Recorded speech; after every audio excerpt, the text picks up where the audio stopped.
যানজট মুক্ত করতে রাজধানী থেকে বাস টার্মিনাল সরানোর সরকারের সিদ্ধান্তকে ইতিবাচক বলছেন যোগাযোগ বিশেষজ্ঞরা। তবে ঢাকার বাইরে স্থাপন হতে যাওয়া 4টি টার্মিনালে পূর্ণাঙ্গ যাত্রী সেবা নিশ্চিত করতে হবে। দেশের বিভিন্ন প্রান্ত হতে আসা যাত্রীরা যাতে কাঁচপুর, কেরানীগঞ্জ, হেমায়েতপুর এবং পূর্বাচল থেকে রাজধানীতে সহজে ঢুকতে বা বের হতে পারে সেটি নিশ্চিত করার জোর তাগিদ থাকে। না হলে উল্টো রাজধানীতে যানজট বাড়বে বলে আশঙ্কা যোগাযোগ বিশেষজ্ঞদের। আমি ভরসা রাখি হিরন স্মার্ট ওয়াটার পিউরিফায়ারে। ব্যস্ত শহরে মানুষের বাড়ি ফেরার এই তাড়া প্রতিদিনের, কিন্তু রাস্তায় নামতেই যেন সব থমকে যায়।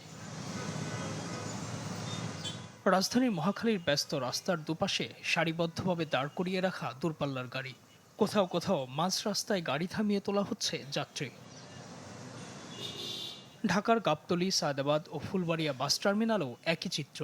ঢাকার এই 4টি টার্মিনাল দিয়ে প্রতিদিন 20 থেকে 25 হাজার বাস চলাচল করে সারা দেশের কয়েকশো রুটে, আর মানুষের যাতায়াত 2 লক্ষাধিক, যা চাপ তৈরি করে রাজধানীতে।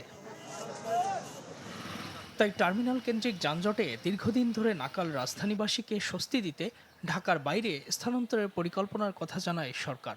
বাস স্ট্যান্ড সবগুলি সরবে, কিন্তু এই যে রাতারাতি সরে যাচ্ছে আমি তা বলছি না। গাবতলী টার্মিনাল স্থানান্তর হবে হেমায়েতপুরে, সায়দাবাদ কাঁচপুরে, ফুলবাড়িয়া কেরানীগঞ্জ ও মহাখালী টার্মিনাল যাবে পূর্বাচলায়। এখান তো গাবতলী আছে একটা পজিশনে, হেমায়েতপুর গেলে আরও সমস্যা হবে, আমাদের কষ্ট বেড়ে যাবে। শহরের যানজট কমে গেলে আমরা ওভারঅল যারা পরীক্ষার্থী আসি এরা সহজেই আমরা হলে যেতে পারবো পরীক্ষা দেওয়ার জন্য। অবশ্য টার্মিনাল সরানোর এই সিদ্ধান্তকে ইতিবাচকভাবে দেখছেন যোগাযোগ বিশেষজ্ঞরা।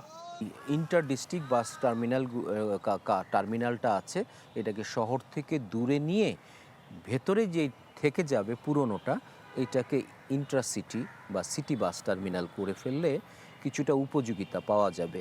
যাত্রীর চাহিদা অনুযায়ী আমার বাসের সংখ্যা নির্ধারণ, কোম্পানিগুলিকে ফ্র্যাঞ্চাইজ করা বা মালিকগুলিকে একটা সিঙ্গেল প্ল্যাটফর্মে আনা এবং ডিপোকে ডিপো এবং টার্মিনালকে টার্মিনাল হিসেবে ফাংশন করতে দেওয়া, এই কাজগুলো যদি না করেন শুধুমাত্র অবকাঠামো উন্নয়ন করে, আমার মনে হয় না এটা একটা সাস্টেনেবল বা টেকসই সমাধান হবে। তো সরকারের উদ্যোগকে আমি সাধুবাদ জানাই যে অস্থায়ী তাদের মতে স্বল্প মেয়াদী নয়, পরিকল্পনা দীর্ঘমেয়াদী না হলে জনগণের ভোগান্তি বাড়বে।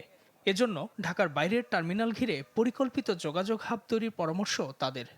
একটা বাসে প্রায় 50 জন যাত্রী থাকে, এই যাত্রীগুলি যদি আলাদা আলাদা ট্রিপ নেওয়া শুরু করে তাহলে 50টা ট্রিপ তৈরি হবে। কেউ অটোরিকশা, কেউ সিএনজি, কেউ প্রাইভেট কার বা কেউ বাসে যদি উঠে পড়ে, যদি সিটি বাসের কানেক্টিভিটিও থাকে, তাহলে সড়কে তো আমি দেখছি শহর এবং শহরতলির মধ্যে যে সংযোগস্থল, সেখানে একটা চাপ তৈরি হওয়ার একটা ঝুঁকি আছে।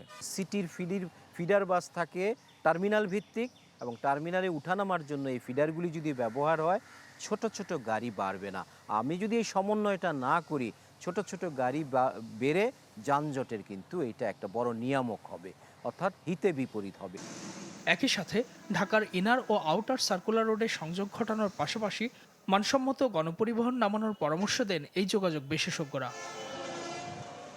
ইজাজ শৌমিক, চ্যানেল 24, ঢাকা।